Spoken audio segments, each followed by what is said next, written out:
Good morning all of you. मैं Rohin Tripathi Mishra sir की class में आज हम चाइल्डहुड एंड ग्रोइंग अप से कुछ क्वेश्चंस को करेंगे। आज हम बुद्धि और व्यक्तित्व के कुछ क्वेश्चंस को करेंगे। चलिए स्टार्ट करते हैं। पहला क्वेश्चन, बुद्धि के अध्ययन को कितने पक्षों में बांटा जा सकता है, यानी कि एस्पेक्ट्स। सबसे पहला ऑप्शन है 2, दूसरा ऑप्शन है 4, तीसरा ऑप्शन है 3 और चौथा ऑप्शन है 5। इसका आंसर है सी, 3। बुद्धि के अध्ययन को 3 पक्षों में बांटा जा सकता है, यानी कि एस्पेक्ट्स। सबसे पहला है कार्यात्मक पक्ष, यानी कि फंक्शनल एस्पेक्ट्स। दूसरा आपका संरचनात्मक पक्ष, यानी कि स्ट्रक्चरल एस्पेक्ट्स। और लास्ट है आपका थर्ड क्रियात्मक पक्ष, यानी कि ऑपरेशनल एस्पेक्ट्स। नेक्स्ट क्वेश्चन, बुद्धि जीवन की नई परिस्थितियों तथा समस्याओं के अनुरूप समायोजन की सामान्य योग्यता है। पहला ऑप्शन है स्टर्न, दूसरा ऑप्शन है बर्ट, थर्ड ऑप्शन है क्रूज और लास्ट ऑप्शन है इनमें से कोई नहीं। इसका आंसर है ए, स्टर्न। स्टर्न ने कहा कि बुद्धि जीवन की नई परिस्थितियों तथा समस्याओं के अनुरूप समायोजन की असामान्य योग्यता है। बर्ट की बात करें तो उन्होंने बुद्धि के लिए कहा कि बुद्धि अपेक्षाकृत नई परिस्थितियों में समायोजन करने की जन्मजात क्षमता है। क्रूज की बात करें तो क्रूज ने बुद्धि के लिए कहा कि बुद्धि नई तथा विभिन्न प्रकार की परिस्थितियों में समुचित रूप से समायोजन करने की योग्यता है। नेक्स्ट क्वेश्चन, बुद्धि सीखने की योग्यता है किसकी परिभाषा है। पहला ऑप्शन है स्टर्न, दूसरा ऑप्शन है बकिंगम, थर्ड ऑप्शन है टर्मेन और लास्ट ऑप्शन है वेस्लर। इसका आंसर है बी, बकिंगम। बकिंगम ने कहा कि बुद्धि सीखने की योग्यता है। अगर हम बात करें टर्मेन की तो टर्मेन ने कहा है कि व्यक्ति उतना ही बुद्धिमान होता है जितना उसमें अमूर्त चिंतन की योग्यता होती है। वेस्लर की बात करें तो उन्होंने बुद्धि के लिए कहा कि बुद्धि किसी व्यक्ति के द्वारा उद्देश्यपूर्ण ढंग से कार्य करने, तार्किक चिंतन करने तथा वातावरण के साथ प्रभावपूर्ण ढंग से क्रिया करने की सामूहिक योग्यता है। इन डेफिनेशन को भी आप लोग याद रखेंगे, कई बार पेपर में पूछा जाता है। Next question, E.L. थॉर्नडाइक ने बुद्धि को कितने भागों में विभाजित किया। पहला ऑप्शन 3, दूसरा ऑप्शन 2, तीसरा ऑप्शन 4 और चौथा ऑप्शन 6। इसका आंसर है ए, 3। E.L. थॉर्नडाइक ने बुद्धि को 3 भागों में विभाजित किया। सबसे पहले आपका है सामाजिक बुद्धि, दूसरा मूर्त बुद्धि और थर्ड है अमूर्त बुद्धि, यानी कि सोशल इंटेलिजेंस, कंक्रीट इंटेलिजेंस और एब्स्ट्रैक्ट इंटेलिजेंस। नेक्स्ट क्वेश्चन, बुद्धि को निर्धारित करने वाले कारक हैं। पहला ऑप्शन वंशानुक्रम, दूसरा ऑप्शन वातावरण, थर्ड वंशानुक्रम तथा वातावरण और लास्ट है उपरोक्त सभी। इसका आंसर है डी, उपरोक्त सभी। बुद्धि को निर्धारित करने वाले कारक वंशानुक्रम और वातावरण दोनों होता है।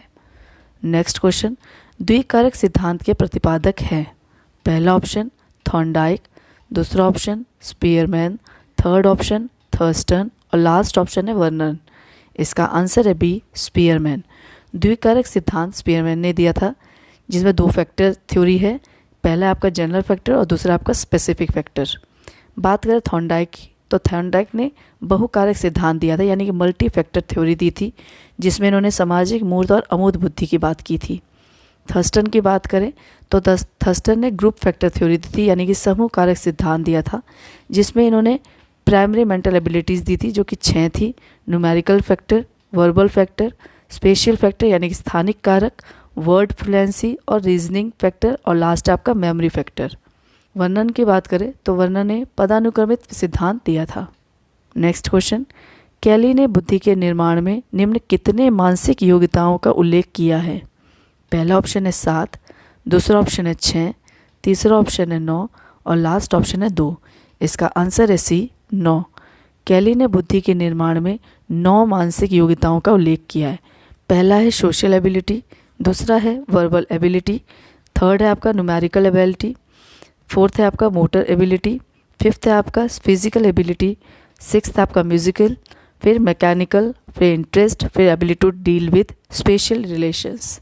तो इनके 9 मानसिक योग्यताओं का उल्लेख किया है। नेक्स्ट क्वेश्चन, बुद्धि संरचना सिद्धांत या त्रि-आयाम सिद्धांत के प्रतिपादक है। पहला ऑप्शन कैटल, दूसरा option Gilford, third option Steinberg और लास्ट ऑप्शन है गार्डनर। इसका आंसर है बी, गिलफोर्ड। बुद्धि संरचना सिद्धांत का या त्रि-आयाम सिद्धांत गिलफोर्ड ने दिया था। गिलफोर्ड ने बुद्धि संरचना के इस मॉडल में सभी मानसिक योग्यताओं को 3 आयामों में व्यवस्थित किया। पहला विषय वस्तु, दूसरा संक्रिया और लास्ट आपका उत्पाद।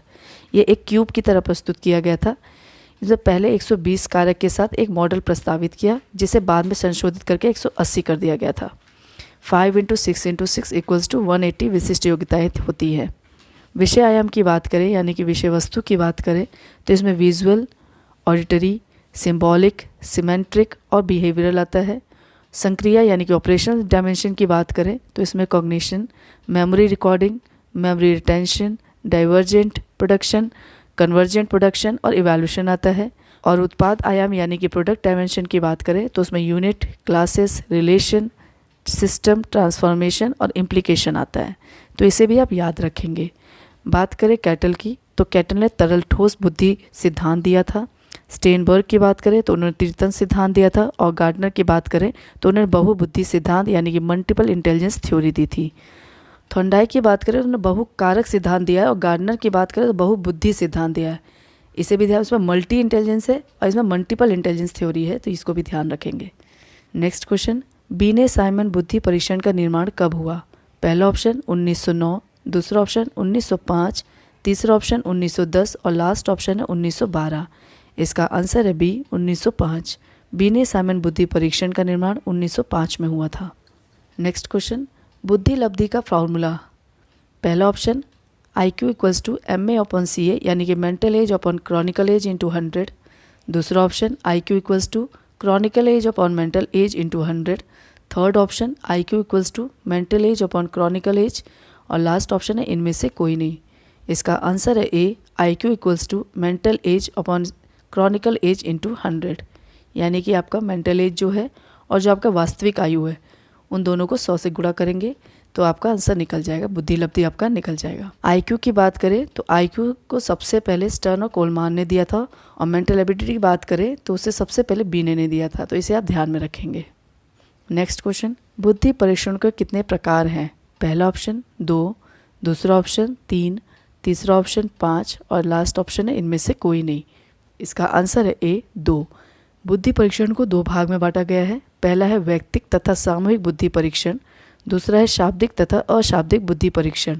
ये कुल मिलाकर 4 होते हैं, जैसे वैयक्तिक बुद्धि परीक्षण और सामूहिक बुद्धि परीक्षण, फिर शाब्दिक बुद्धि परीक्षण और अशाब्दिक बुद्धि परीक्षण। नेक्स्ट क्वेश्चन, पर्सनालिटी शब्द की उत्पत्ति किस भाषा से हुई है? पहला ऑप्शन लैटिन, दूसरा ऑप्शन यूनानी, थर्ड ऑप्शन ग्रीक और लास्ट ऑप्शन है इनमें से कोई नहीं। इसका आंसर है सी ग्रीक। पर्सनालिटी ग्रीक भाषा के पर्सोना शब्द से हुई है, जिसका अर्थ होता है मुखौटा, जिसे पहनकर यूनानी लोग मंचों पर अभिनय करते थे। मुखौटा लगाने का अर्थ है कि दूसरे लोग वास्तविक व्यक्ति को न देखकर उसे मुखौटा वाले के रूप में ही जाने। धीरे धीरे पर्सोना शब्द का अर्थ बदल गया और पर्सनालिटी के रूप में परिवर्तित हो गया। और व्यक्तित्व का अर्थ होता है वेशभूषा, जिससे विशिष्ट व्यवहार व्यक्त होता है। नेक्स्ट क्वेश्चन, व्यक्तित्व गुणों का समन्वित रूप है। पहला ऑप्शन गिलफर्ड, दूसरा ऑप्शन वुडवर्थ, थर्ड ऑप्शन डेशिल और लास्ट ऑप्शन है वॉटसन। इसका आंसर है ए गिलफर्ड। व्यक्तित्व गुणों का समन्वित रूप है, गिलफर्ड ने कहा था। वुडवर्थ की बात करें तो उन्होंने व्यक्तित्व के बारे में कहा कि व्यक्तित्व व्यक्ति के व्यवहार की एक समग्र विशेषता है। डेशिल की बात करें तो उन्होंने कहा कि किसी व्यक्ति के संगठित व्यवहार का संपूर्ण चित्र उसका व्यक्तित्व होता है। और वॉटसन की बात करें तो वॉटसन ने कहा कि व्यक्तित्व वह सब है जो हम करते हैं। नेक्स्ट क्वेश्चन, व्यक्तित्व व्यक्ति के अंदर उन मनोशारीरिक गुणों का गत्यात्मक संगठन है जो वातावरण के साथ उसका एक अनूठा समायोजन स्थापित करते हैं। यह कथन किसका है? तो पहला ऑप्शन है वुडवर्थ, दूसरा ऑप्शन है वॉटसन, थर्ड ऑप्शन है आल्पोर्ट और लास्ट ऑप्शन है डेसिल। इसका आंसर है सी आल्पोर्ट। आल्पोर्ट ने कहा था कि व्यक्तित्व व्यक्ति के अंदर उन मनोशारीरिक गुणों का गत्यात्मक संगठन है जो वातावरण के साथ उसका एक अनूठा समायोजन स्थापित करते हैं। नेक्स्ट क्वेश्चन, आल्पोर्ट ने व्यक्तिगत शील गुण प्रवृत्ति को कितने भागों में बांटा है? पहला ऑप्शन है 2, दूसरा ऑप्शन है 3, तीसरा ऑप्शन है 6 और लास्ट ऑप्शन है 7। इसका आंसर है बी 3। आल्पोर्ट ने व्यक्तिगत शील गुण की प्रवृत्ति को 3 भागों में बांटा। पहला आपका प्रमुख प्रवृत्ति यानी कि कार्डिनल डिस्पोजिशन, दूसरा आपका केंद्रीय प्रवृत्ति यानी कि सेंट्रल डिस्पोजिशन और लास्ट आपका गौण प्रवृत्ति यानी कि सेकेंडरी डिस्पोजिशन। प्रमुख प्रवृत्ति की बात करें, जैसे आपका मेन यानी कि जैसे गांधी जी का सत्य अहिंसा और जो हिटलर के तानाशाही, उसे हम प्रमुख प्रवृत्ति के अंदर रख सकते हैं। नेक्स्ट क्वेश्चन, फ्रायड ने किसे व्यक्तित्व की दृष्टि से अत्यधिक महत्वपूर्ण माना है? पहला ऑप्शन चेतन, दूसरा ऑप्शन अर्धचेतन, थर्ड ऑप्शन अचेतन और लास्ट ऑप्शन है इनमें से कोई नहीं। इसका आंसर है सी, अचेतन यानी कि अनकॉन्शियस। फ्रायड ने व्यक्तित्व की दृष्टि से अत्यधिक महत्वपूर्ण अचेतन यानी कि अनकॉन्शियस को माना है। नेक्स्ट क्वेश्चन, फ्रायड ने व्यक्तित्व की संरचना में घटकों को महत्व दिया। पहला ऑप्शन इद यानी कि आईडी इड, दूसरा है अहम यानी कि ईगो, थर्ड है परा अहम यानी कि सुपर ईगो और लास्ट है उपरोक्त सभी। इसका आंसर है डी, उपरोक्त सभी। यह तीनों ही कंपोनेंट सिस्टमैटिक और यूनिट में काम करते हैं, इदम, अहम और परा अहम, id, ego, super ego. Next question, शारीरिक प्रारूप के आधार पर क्रेचर ने व्यक्तित्व को कितने भागों में वर्गीकृत किया। पहला ऑप्शन 3, दूसरा ऑप्शन 4, तीसरा ऑप्शन 2 और लास्ट ऑप्शन है 5। इसका आंसर है बी, 4। शारीरिक प्रारूप के आधार पर क्रेचर ने व्यक्तित्व को 4 भागों में बांटा। पहला आपका सुडोलकाय यानी कि एथलेटिक, दूसरा आपका लंबकाय यानी कि एस्थेमिक, थर्ड है आपका गोलकाय यानी कि पेनिक और लास्ट आपका है डिस्प्लेस्टिक। नेक्स्ट क्वेश्चन, शरीर रचना सिद्धांत के प्रवर्तक हैं। पहला ऑप्शन W.H. सेल्डन, दूसरा ऑप्शन कैचमर, थर्ड ऑप्शन आलपोर्ट और लास्ट ऑप्शन है इनमें से कोई नहीं। इसका आंसर है ए, W.H. सेल्डन। शरीर रचना सिद्धांत के प्रवर्तक W.H. सेल्डन हैं, जिन्होंने 3 भागों में बांटा, गोलाकृति, आयताकृति और लंबकृति। नेक्स्ट क्वेश्चन, मूल्यों के आधार पर स्पेंजर ने व्यक्तित्व को कितने भागों में वर्गीकृत किया है। पहला ऑप्शन है 3, दूसरा ऑप्शन है 5, तीसरा ऑप्शन है 6 और लास्ट ऑप्शन है 4। इसका आंसर है सी, 6। मूल्यों के आधार पर स्पेंजर ने व्यक्तित्व को 6 भागों में वर्गीकृत किया।